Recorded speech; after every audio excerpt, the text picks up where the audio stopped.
RTE1 following her recent passing, here's a second chance to see an RTE documentary about the life and career of the Tony Award-winning actress Anna Manahan.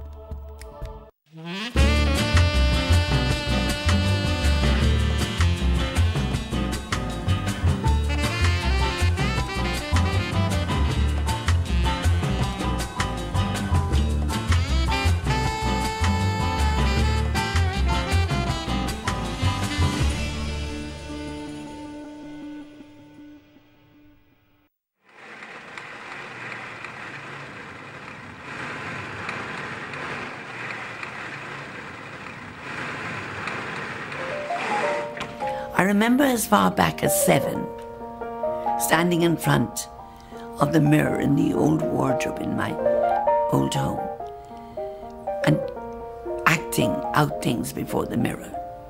I wanted to be an actress at 7. I did not want to be a child actress. I thought the director could have some kind of magnifying mirrors that would make me look adult on stage. I gathered all the children in the street and with another girl put on plays, charged, I think, tuppence to everybody to come in. I've never known anything, only this desire to be part of that world.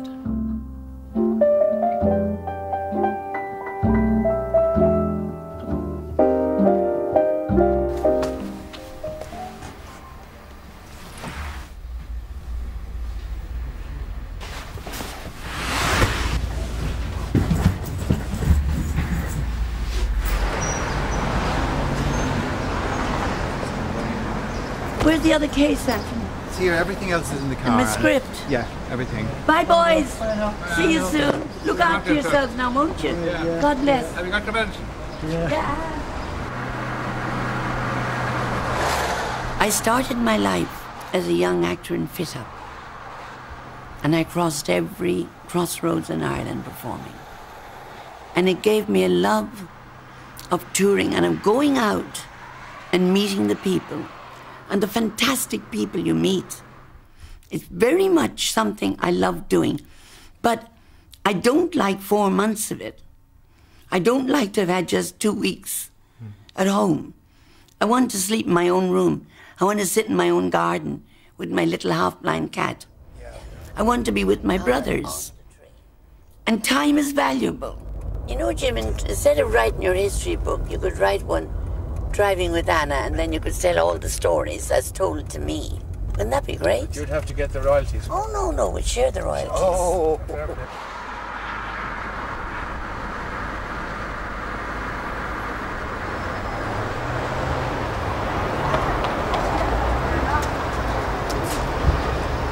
Sisters is a play about 2 sisters. You've got Martha, who's at home looking after the mother. She has looked after the mother and done all the drudge work. And Mary is the national school teacher. And 2 different characters completely. It's been written for me by Declan Hassett of Cork. Okay. From about 4 o'clock, I'm going towards the performance, and there is a nervousness always. If you don't have that, you can't give to an audience. But I love the theatre. It's where I'm at home. I'm like a sailor on a ship. It's my place. And very often, I will go out on the stage and I'll sit on a chair and I'll just look at the empty theatre. And I hear the sounds of generations of audiences laughing. I feel that atmosphere that is home to me. And then I feel really myself. Somebody once said to me, which is the real Anna Manahan, the one is off stage or on stage? And he said, I think it's the one on stage, because I'm at home.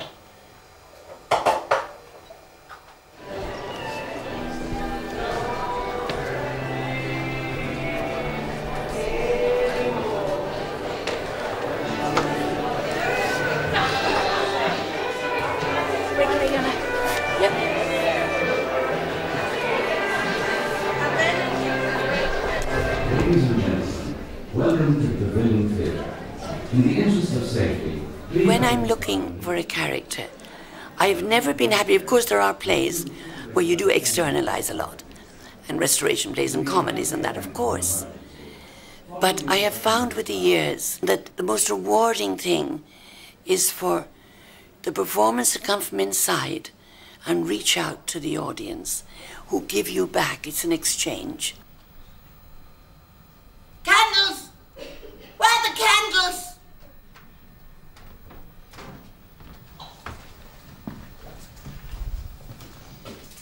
It's my birthday today. There is an easy way to act, and I don't know it. I have always painfully taken it step by step, and each night I play through each moment and each sentence, and consequently it takes a lot out of me.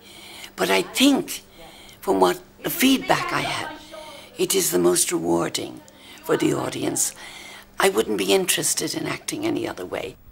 And then he'd take my head in these huge palms and kiss me on the lips. I was his Martha. That was our little secret. Now, when I started, it wasn't like today when lots of young people are going into the arts and there's all kinds of help from the Arts Council. There was none. I just took up my case and left Waterford, a young girl, to try and make my way.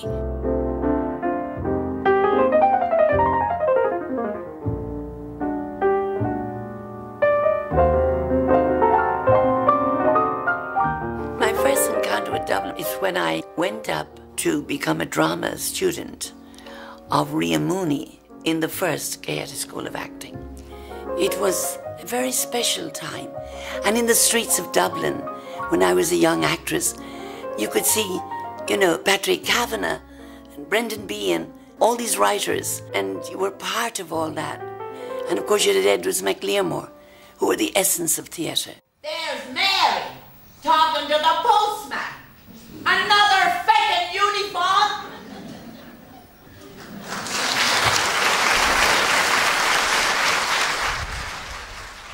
Coralie Carmichael, who was then one of the great leading ladies of the Edwards MacLearmore Gate Theatre Company, was very impressed with me. And she went to Hilton and Michael and she said, "You have to see this girl, Anna Manahan." And so I had an audition with them. Yes, there's something. Yes, there's something. You're a pretty kid, too. She's not bad. I remember Michael saying to me, "Where have you been?" And I said, "I'm 2 years on stage, and I have been out in the fit-ups touring." "A very good way to start," he said, "but you've done enough of that now." They were supremely men of the theatre. It was their temple. And there was a magic about the Gate Theatre. Listen, I want you to imagine that you're the daughter of a poor fisherman. Hilton, I believe, was one of the greatest teachers ever. You did not need an acting school in the Gate because he was such a great teacher.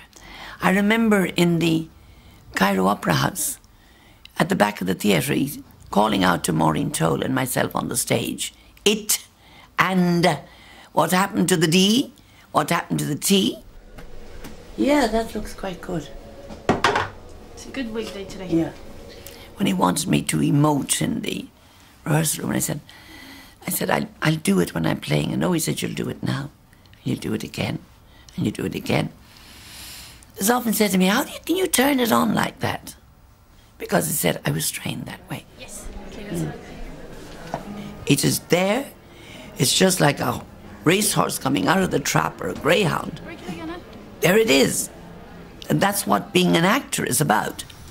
Oh, I love Martha. I loved her deeply. I tried to love her. So what time is it tomorrow then? Is it 1 o'clock. 1 We're o'clock? going to Castlebar at 1 o'clock. Okay. I believe the hotel is beautiful.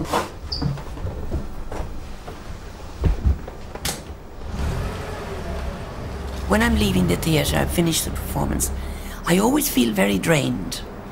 I think about an hour to come down. You're always happy if the reaction from the audience has been good that night. But I feel I've given so much that I have to stay quiet. And I like to be with my friends. I can't go to bed immediately because You know, the adrenaline is still there. No, listen, Barry, it played an important part in my life. When my sister Billy, Ellen, we called her Billy, when she died, I had a nervous breakdown.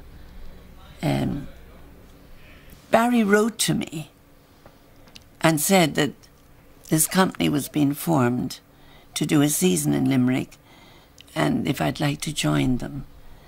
And my mother had got me to a doctor in Waterford and he said, let her go. So I joined the rehearsal and I was introduced to all of them.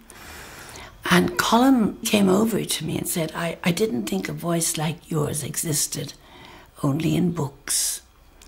And we had very little to say to one another. And we travelled to Limerick. And we were all in the one house. And suddenly one night, Colin heard this terrible screaming. And he put on his dressing gown and he came out and he found me sitting on the stairs, holding on to the banisters. And he calmed me down and then he sat next to me all night and I talked my whole life out up to that period. And he probably learned more about me during that night that other people don't learn about each other in a lifetime. And I came down the next morning and there was a piano in the dining room. I was playing away and he walked into the room and he stood at the piano and he said, I'm in love with you. What are you going to do about it? I'm in love with you. What are you going to do about it?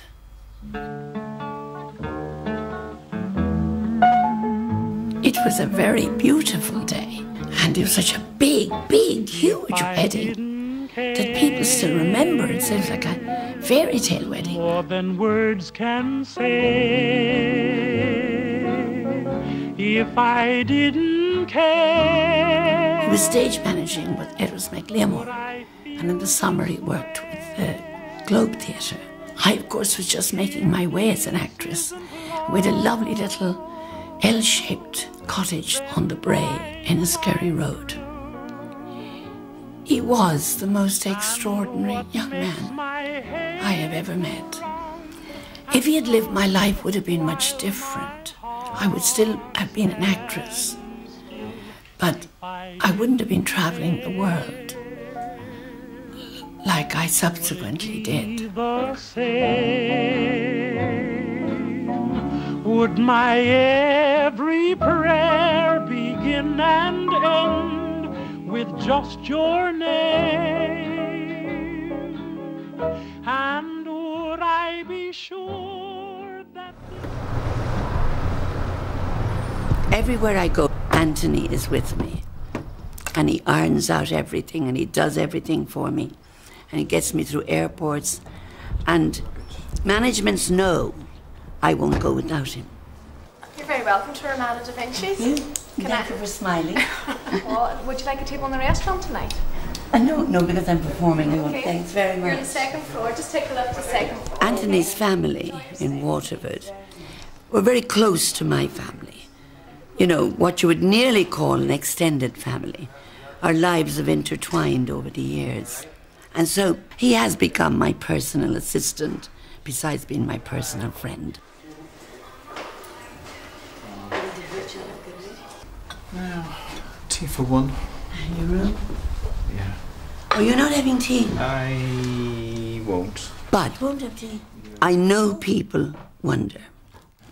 We go from an aunt and nephew, brother and sister, husband and wife. So we go from every perception but the one that we are. Good friends, but more than that, we're like family. I think of him as a younger brother. Yeah. Don't give me too much milk, Anthony, please. Just a certain amount. Not everybody would be prepared to traipse around the world with me. Absolutely. And me in particular, I suppose, because... Absolutely, yeah. Well, you know, they say I wouldn't be the actress that they say I am. And that I think I am. If I had a phlegmatic nature, I can go from a standing position into kind of like an Manahan curdling thing. And then it's gone. An atomic explosion. I is more like it. never hold a resentment. Say it out. Don't keep it inside. But that's great for you, but sometimes it levels a whole room full of people who are all wondering what on God's earth they did to deserve this. It's, the atom bomb has gone off and whew, everything is gone. And for years I just sat there and took it, and then I thought, oh, this is ridiculous. Shout back, for God's sake, and get it out of your system. Because with Anna, it's all over in seconds. Even if you have a blazing row, 5 minutes later... Everybody has rows, Anthony. I know that. That's what I'm Good God, saying. even in the most perfect relationships, people have rows. And it's far better they have a row than they go out and bitch one another. If you don't like actors, don't be around them, because they're like children who never grew up. Bold children. And bold children.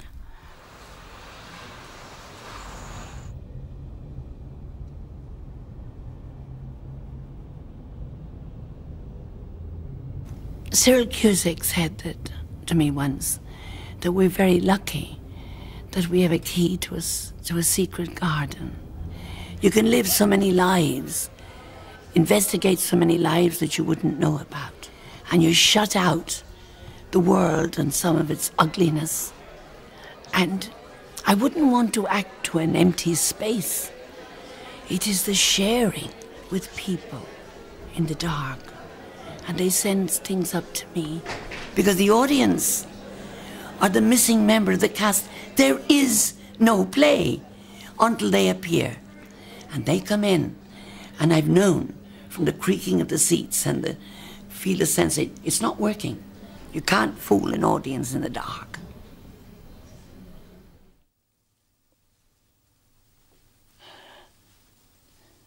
My whole body shuddered with relief. The rain stopped. The wind died down. A dog barked in a distant farmyard.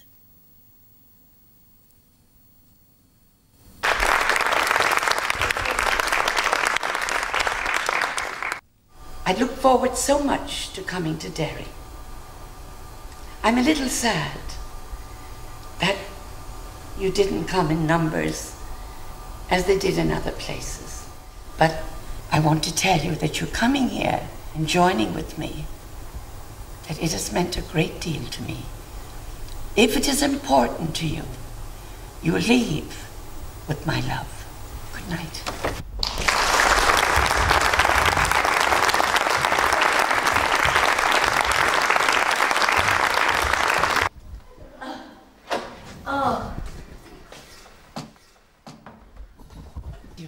Married you for years.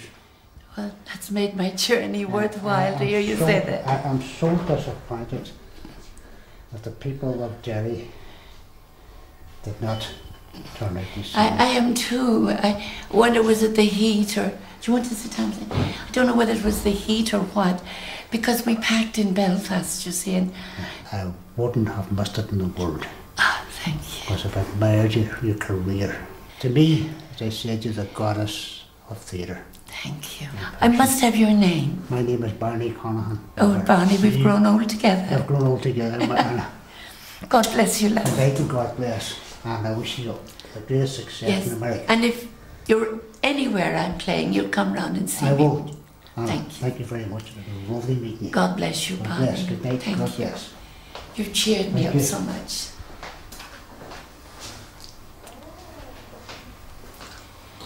Oh my goodness. Oh my goodness.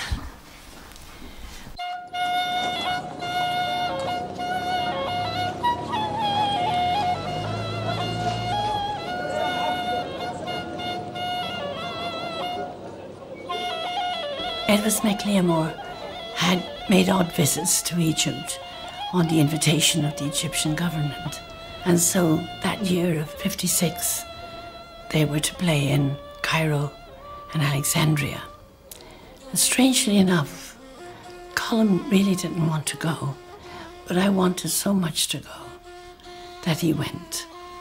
And he loved swimming, so he went swimming and he contracted what seemed to be flu. But it got worse and it got worse.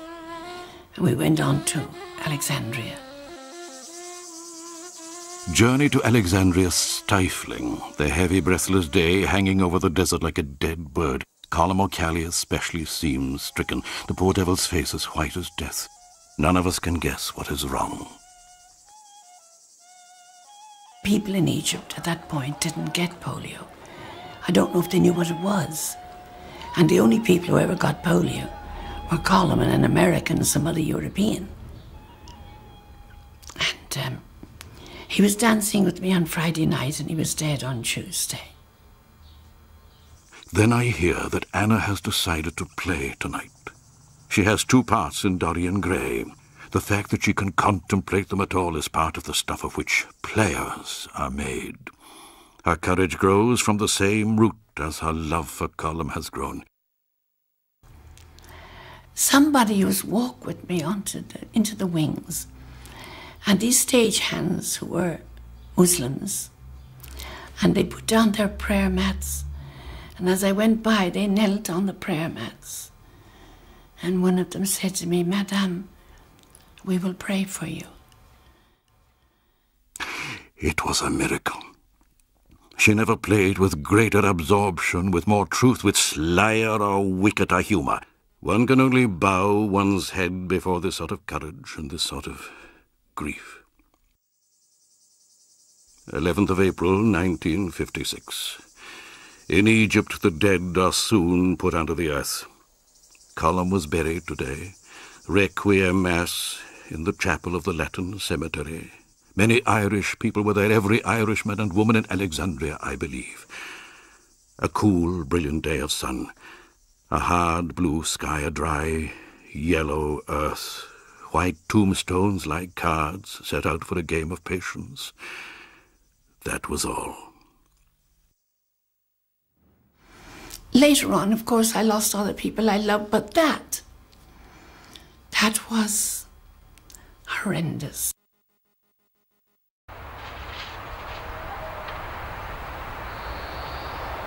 It is God's will or something of fate where you're born. And I am very lucky to have been born in Waterford. When I moved back in '94, my mother had died and I felt that Val was in Waterford on his own and Joe was retiring. And so I thought we should be together. But what helped me besides coming back to the city I loved was that Red Kettle were here. They were a professional theatre company, which meant that my world was down here. We're the only surviving members of 6 children. Our 2 sisters are gone and our eldest brother, so it just leaves the 3 of us. And I always felt, they're younger than me, that my mother left them in my care, although they care for me as well. And I know that we're lucky in these years of our life to be together. I worry that I'm not home enough, but Val has a great sense of humour. And he said they're dancing a jig when I go because I'm not doing, you know, the sergeant major around the place like my mother did. Oh, that's lovely. I love a boiled egg. Curly is nearly blind, but she is an amazing little animal. I found her on the streets 10 years ago with a big wheel on her back. And we've been inseparable ever since. I'm happy when I have my cat because they're very psychic.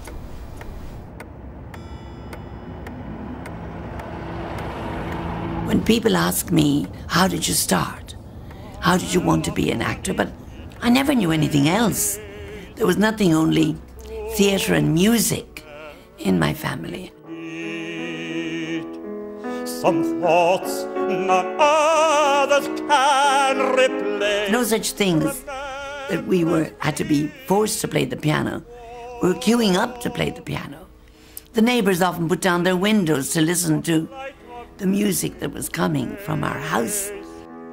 Is dearer than and Mother used to have these wonderful musical evenings And we all sang around the piano, sang solo numbers, and there was the chat.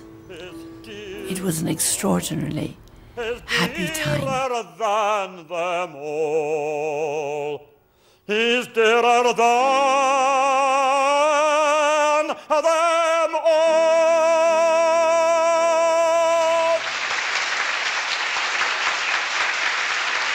It's always been a place of magic to me from my childhood. To appear at the Theatre Royal, for me as a youngster, would have been the equivalent of appearing on Broadway. Then, of course, my father became such a big star of the Wallace Opera Society. Then I can write a washing bill in Babylonic uniform, and every detail of Caractacus's uniform. Short and matters vegetable, animal and mineral. I am the very model of a modern Major General. Tenants, the London people, wanted to bring him to London. They said he was better than Leslie Henson, who was the big star on the London stage. But he didn't want to leave Waterford. And raveling, when I can tell at sight a muzzle rifle from a javelin. When such affairs of sorties and surprises I'm wary at. And when I know precisely what is meant by I live a very quiet life off stage, and I think that I recharge. I love books and music, and I love to sit in the garden and look at the sky. I have a spiritual mind. I'm not this, that, or the other, but I do have a spiritual mind, and I'm talking all the time. I talk to God, I talk to the sky, I talk to registering. What's that? Why should that be like that? And people say, we don't know, Anna, but all the time I'm questioning.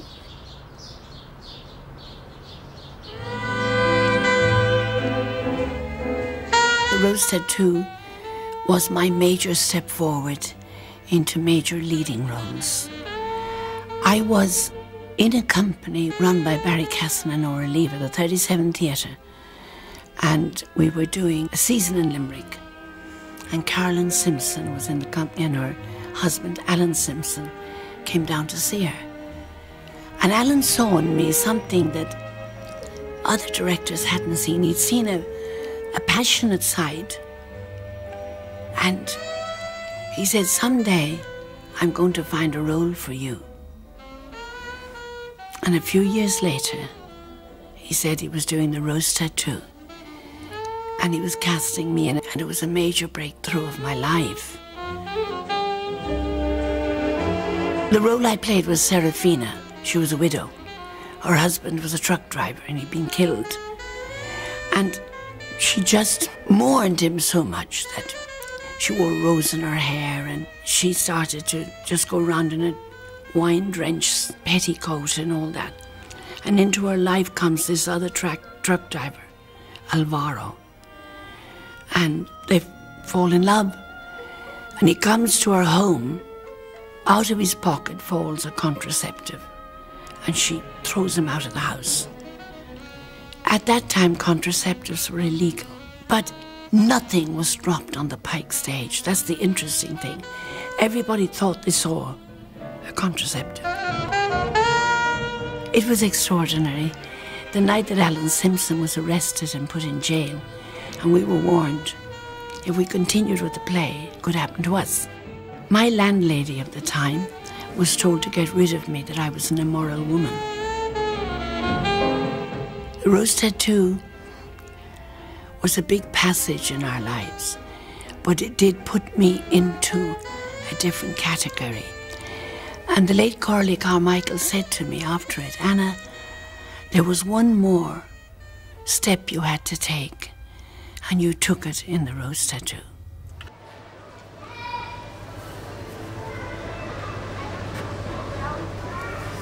Before Broadway, the only real money I earned was the occasional television or film part. They didn't come that often, but when they came, they paid big bills. But for most of my life, I worked for a wage less than the national wage, and that's the lot of most actors. Many of the managements haven't got it, but even the Abbey and the Gate have a subsidy. Their top salary is nothing to roar home about.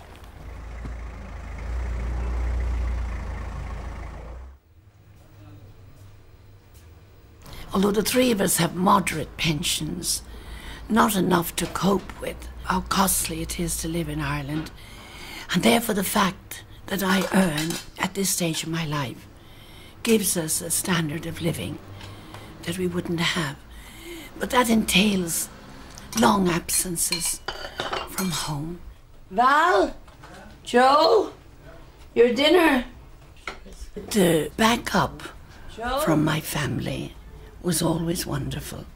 If I said to the two lads, it'll always be boys to me. If I come in and say, hey fellas, I'm going to South Africa to do a job. Oh, they say, when are you going? Like, they'd help me with my case. There's no question of, you're going to leave it. No. They were all talented, but they seemed to get behind me and decide they were the chorus line and I was out front. Charles Lawton eat chicken at Henry VIII. And my mother, in order to keep me humble, she would say to me, and she was right, of course, you know better than any of the rest of them. And when she'd be getting tea ready, she'd leave me till last, because she thought I was getting too much praise. She never praised me. I only heard her once saying to a doctor, because I'd hurt my head. And she said, don't worry about my daughter, doctor, she has courage. It's the only thing I ever heard. But somebody told me recently that she talked about me all the time. But I never met that. I never knew that. Never.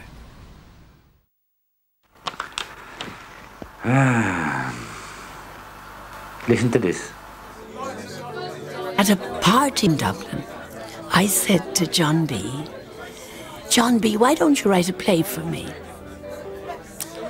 He said nothing. The party went on, and at the end of the night he came over to me and he said, I will then, girl. And you know what I'll call it? I'll call it Big Mackie.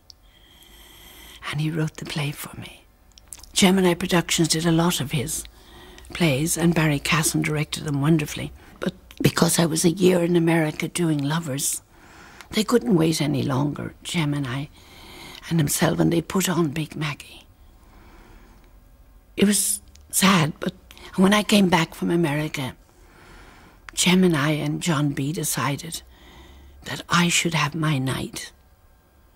And so a special performance was put on of Big Mackie with me in it. 4 other actresses played it before me. And at the end of the performance, he used to go out and make a lovely speech about the actresses. Well, on my night, he went out on the Olympia stage and he said, well, this is it. And he walked off. And I was standing in the wings with Mary, his wife, and I said, Mary, where's my speech? She said, that's it, this is it. He wrote it for you. He heard your voice when he was writing it in the kitchen. You say to me, can you hear her saying this? So she said, as far as he was concerned, this is it. And don't go too far with me, for as soon as I'd look at you, I'd give you a pound weight between the eyes, and there's no one would blame me, for I'm entitled to respect under my own roof. Haven't I the lucky woman that it is my own house, though, haven't I? You'd give me short shrift if I signed over to Morris. It isn't how we started, my girl.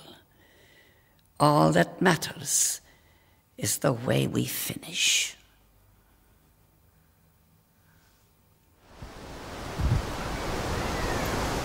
Our sister Frida died in 2001, isn't it? Yeah. And our youngest sister, and our youngest of the family, and her children and myself shared the buying of the grave, and it was suggested to me that it would be very advisable for me to buy the grave next to it, because this graveyard would be filled up. And so I bought the grave here for Joe, Val and myself, because being the eldest, and I thought maybe someday I may go before them, and if I do, they will have no fuss and bother, that everything is paid for and is all there.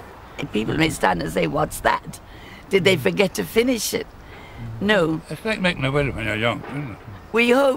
We hope that we won't use it for a long time, but it is there, and they have no worries about that part of their lives. And maybe my theatre training has something to do with that. The discipline. I'm not disciplined in life, but I'm very disciplined in my work.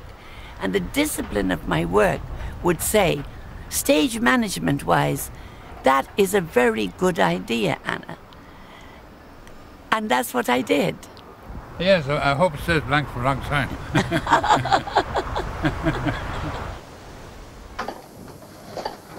Come in, Maggie. Good day to you both. Would you mind running your tape measure over me, Bridget? I have your measurements, Maggie. Maybe I've got slimmer.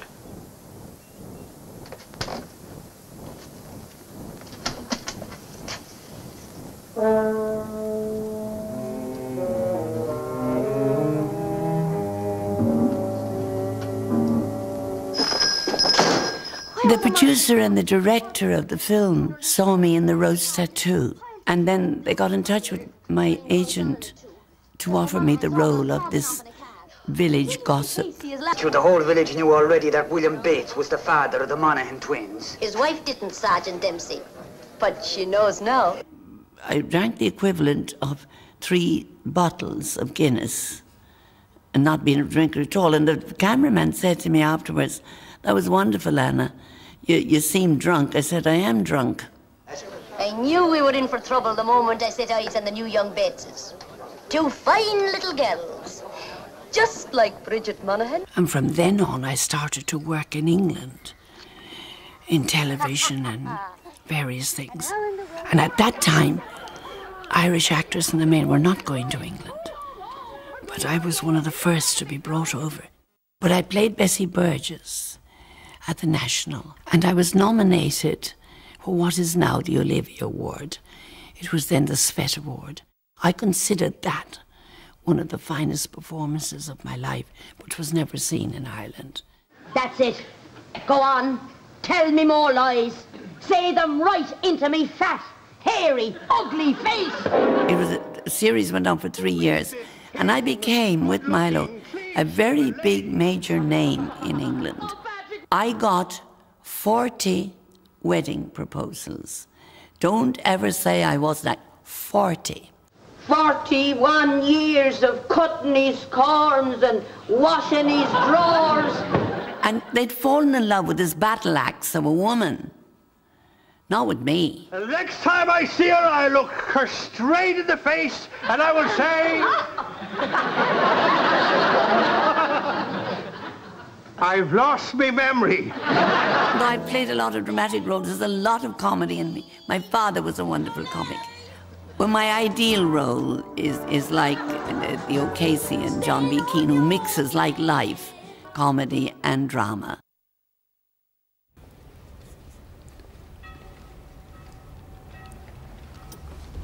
To everything there is a season and a time to every purpose under heaven.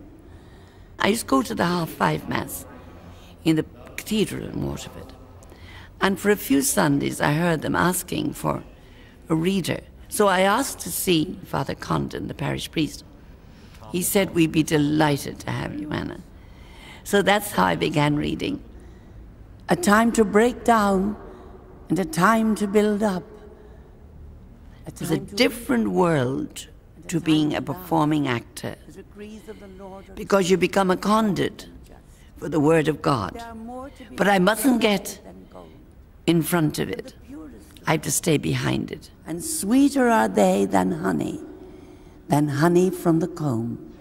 And the congregation tell me that they hear every word, which gives me great joy. To admire you always when I was a gentle mercy myself. Oh, yes, a wonderful Lovely school. to meet you, and it was lovely to experience in there this morning. Thank I you. could listen to you forever. Thank you very much. And we could watch you forever. And Thank you very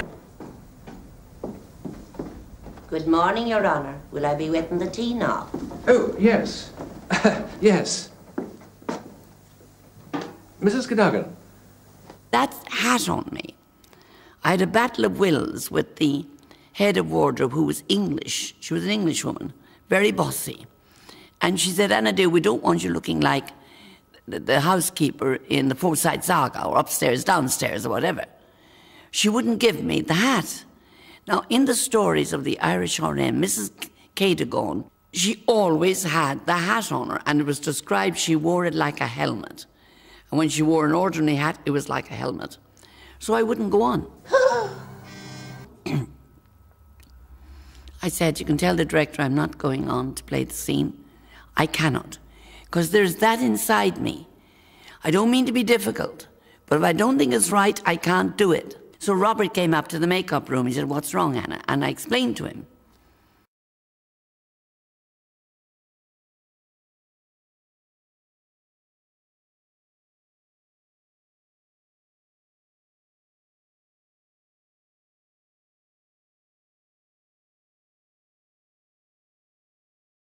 Thank you for giving me room to fly.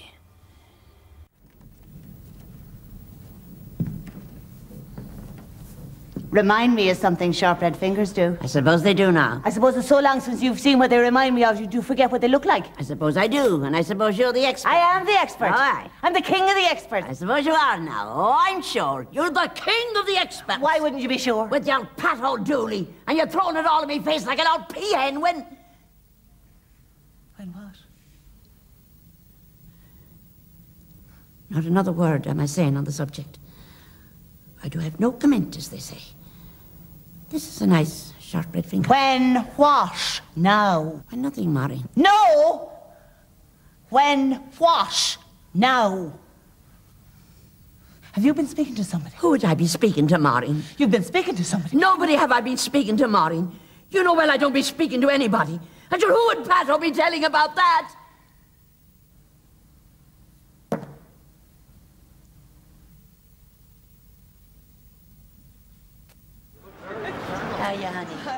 It was invited to Australia to the big festival there. I thought it was a light asthma I had, but I wasn't feeling good. I couldn't eat. Off stage, I was fading away. But one night on the stage in Sydney, everything went black on me. I couldn't understand it. And I thought, it's very hot here, but I can't see, everything's gone black. And after that weekend, we went to the States, and I started to bleed from my nose and all that kind of thing. Luckily, the stage manager, his girlfriend, she was a client of this absolutely brilliant doctor, Dr. Harvey Blinsky, and I walked into his surgery. He told me afterwards he got a terrible fright because I was dying. I had about 2 weeks to live. Now, he had a theory of what was wrong with me, and he was right, that a virus had attacked the muscles of my heart. And this is 8 years on. He is still my doctor, and he's like St. Michael at the gates. He will not let you go. He'll fight and fight. He didn't know what to make of me at first. But then, with the years, there is a terrific bond. My agent says it's a silent love affair. I thought it was funny and strange that at the beginning of my young girlhood that I fell in love with this wonderful man. And in the evening of my life, I should meet a man who has my wholehearted respect. It's Broadway's most glamorous night, when the biggest stars of stage and screen come to celebrate the best of American theatre. But last night at the Radio City Music Hall, they were also celebrating the best of Irish theatre. The beauty queen of Manahan came to the Tony Awards with 6 nominations in 5 different categories. Anna Manahan, the beauty queen of Manahan. And when he said my name, I couldn't believe it. And they tell me that I went down the aisle and I flew up the steps. They said that my feet never touched the ground with the shock. And I said to Joel Gray, I've got a pain in my heart. And he said, I know, isn't it great, he said. Oh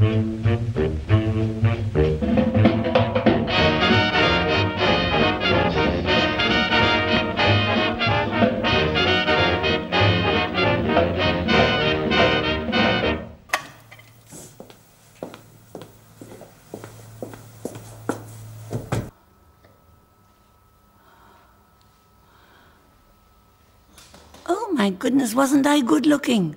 Hello, Annie Dalton. This is the Reardons.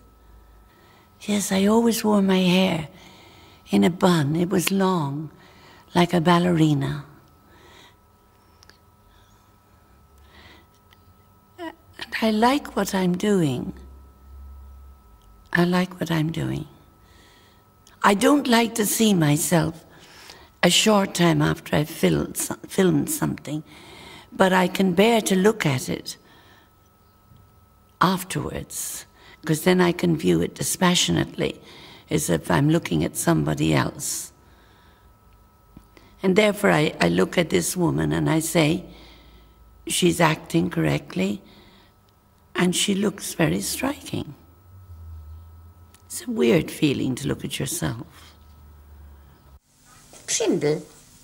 That's a Protestant name, isn't it? I think it was originally.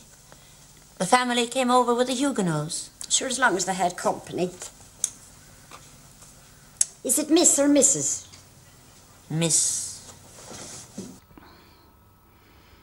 I am looking at somebody else.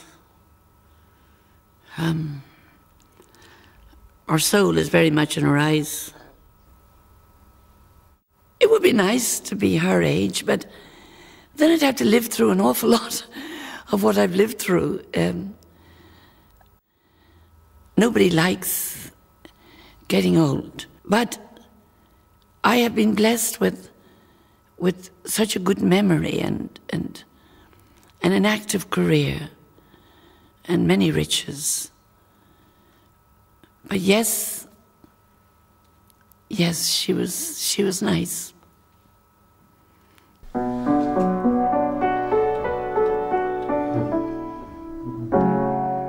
My funny Valentine, sweet comic Valentine, you make me smile with my heart.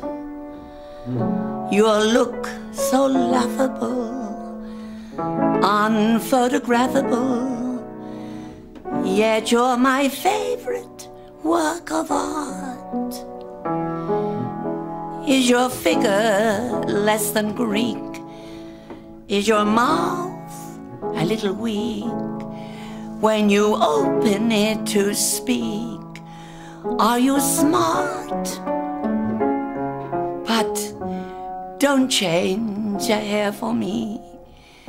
If you could care for me, stay, little Valentine, stay. Each day is Valentine's Day.